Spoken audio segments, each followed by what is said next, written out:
Welcome to our posts. Today we will see stories of entitled parents. My mother-in-law tried to stop my wife's life-saving treatments. Allow me to introduce you to my late mother-in-law. I'll call her Carol, for the sake of variety. Though I've heard many stories about her, for the most part I'll stick with things that I witnessed myself. There are enough of them. I don't think Carol ever met a New Age concept that she didn't like. Her expressed goal was to synthesize all religion, science, and mysticism into a unified whole. All of it. To this end, she amassed a large collection of books and stranger objects from her travels, with an especial focus on healing. Her library had volumes about vibration manipulation, curative trampolining, homeopathic color therapy, and on and on. I am not joking or exaggerating here. Her shelves had lots of admittedly pretty mineral crystals, along with bottles of magic goddess essence water, evaporated away, and bogus radon protectors powered by diagrams of geometric figures. Her favorite book, based on the number of annotations and sticky notes, was hundreds of pages of word salad about spiritual beings from the star Arcturus, that's Arcturus spelled with an H, because of h-bar, Planck's constant from physics. Except that Planck's constant is denoted by h, and h-bar is the reduced Planck's constant. It's important to get the details right when you're dealing with spiritual beings. Her pentagonal home was custom built around an energy vortex that she discovered in the coastal peaks of British Columbia. Carol's parenting was, how shall I put this? More darkly eccentric. She was physically and emotionally abusive to her children. One still has some pencil lead embedded in his hand, from when she stabbed him because she wasn't satisfied with his piano practice. She attacked one with a kitchen knife. She started shaming her daughter, later my wife, as soon as she grew breasts, for growing breasts. So she forced her daughter to wear 2 large bathing suits, with the apparent intention of making said breasts look smaller by contrast, but with the actual effect that there were wardrobe malfunctions. She was ashamed that her daughter went into medicine and became a noted specialist, rather than supporting her own non-traditional medical work. My wife got the hell out at age 17, and moved across the country to go to university. For most of the time after that, she went relatively low contact. A decade ago, my wife suffered from a surgical error which resulted in abdominal sepsis, and asked me to call her mother. That made me understand just how deathly serious the situation was. I was to call in the family for what might be the last time. I hadn't grasped that her life was truly at risk until that point. Nothing less would have induced her to try to get her mother to visit. To her credit, Carol hurried out, for what was supposed to be a couple of weeks. It was expected that in that time, my wife would be either dead or on the road to recovery. Carol stayed in our home, and at first things didn't go too badly. For the most part, we just didn't talk about the treatments that my wife was undergoing.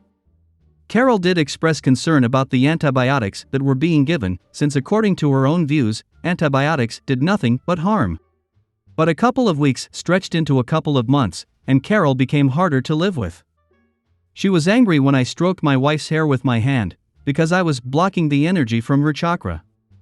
She started blaming me for having somehow caused the nausea that the botched surgery was supposed to cure. I drove her out to pick up a magical concoction of essential oils, on the condition that she check with one of the doctors before applying them. I pointed out that if the mixture had the power to heal, then it also had the power to cause harm, which Carol denied. When we got back to the hospital, I nabbed one of the residents when we reached my wife's floor to ask about that. Carol became furious about that, and it was clear that she had had no intention of talking with the doctors. At home, she became more abusive to me. She was claiming that I was abusing my wife by not letting her have her things in the house. At that point, I lost my temper, the first time I'd yelled at a person in literally a couple of decades.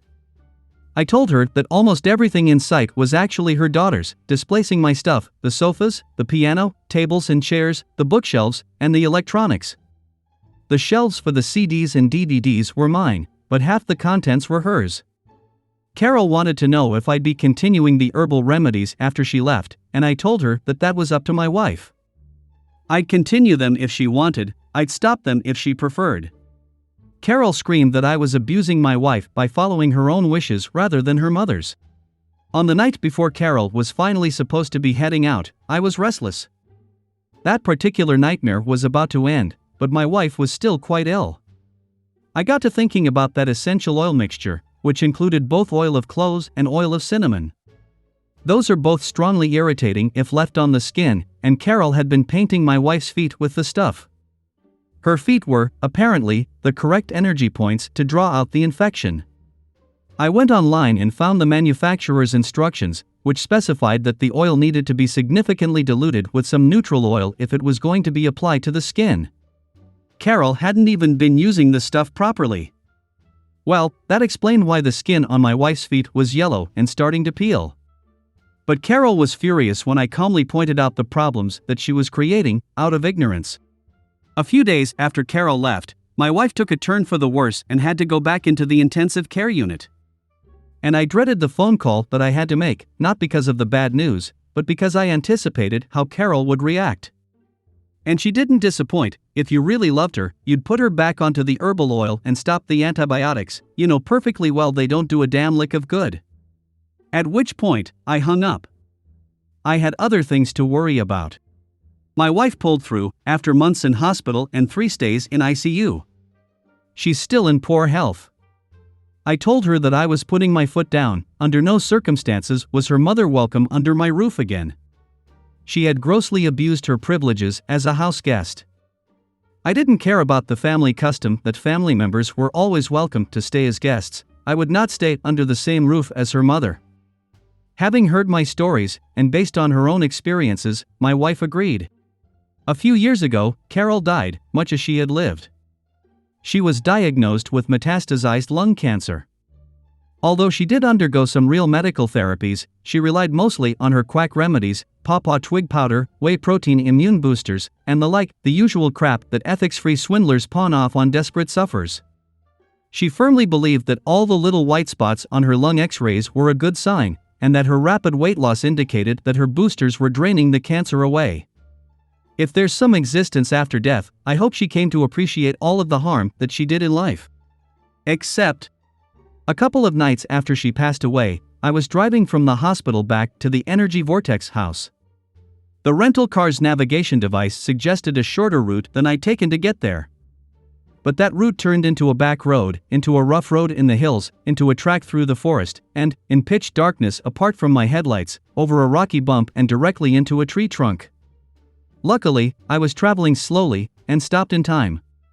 As I paused, shaken, I got to wondering if there might be something to Carol's worldview after all, and if her vengeful spirit might have possessed the GPS device, making one last try at killing me. Next story. My mother is upset I don't want my stepdad in my child's life or mine. For context, my stepdad was very mean to me during childhood. I remember one night I wasn't hungry and I was suffering with an eating disorder. He told me he didn't care I was struggle with ED, and he tells me that he'll beat me if I didn't eat. He mistreated me my whole childhood and my mother allowed it. He would call me slurs BC of my autism and make fun of me for being bipolar. He would purposely do things to make me angry and provoke me. My mother did this too, and then I'd get in trouble and they'd tell me I was crazy. He would punch me and pull my hair. One day he threatened, and my mom did too, to shave my head BC. I had a bad attitude. My sister and brothers were the golden kids and I was treated like nothing. Now fast forward. I am having my baby this week and I told my mother the boundaries. She wants to send pictures of the baby I will be sending to her to my stepdad. I told her I was uncomfortable with that. She asked if I could leave her over at her house to babysit. I told her I don't trust her husband around my daughter. I was told I was selfish and acting angry. I told her she could come to my apartment to babysit. She tells me that I was ungrateful and that he was the only dad I ever had. I told her that if she can't follow my rules and boundaries, this goes for everyone, then they will not see my child. My mother told me I am your mother and you should show husband respect. It's in the past and you should let it go. He is my husband and has every right to see his grandchild. That's when I got upset and started to limit contact. Next story. My mom is harassing me to take a pregnancy test just because I gained a little bit of belly weight this past month. I'm 18 years old. She treats me like a baby. I had to expose my sex life to her, and those topics make me really uncomfortable to talk about with my parents. I feel so uncomfortable and I want to get off my skin. She keeps saying she thinks I'm pregnant even though I know I'm not. She keeps telling me to get off the pill and asking me questions that I don't feel comfortable answering about my cycle and my body. Thing is, I have a brother and she never even touched on the subject of sex with him. While with me she says she doesn't trust me and thinks I'll get pregnant. Now I have to take a pregnancy test in front of her because she demanded it. I feel so disgusted and angry at her. But at the same time, she pays so much stuff for me. I feel bad not doing what she wants and giving her the information she's asking, but I tell her I feel uncomfortable and she still insists on the subject. I hope you guys like this video. If you did, make sure like, comment, share and subscribe the channel or posts.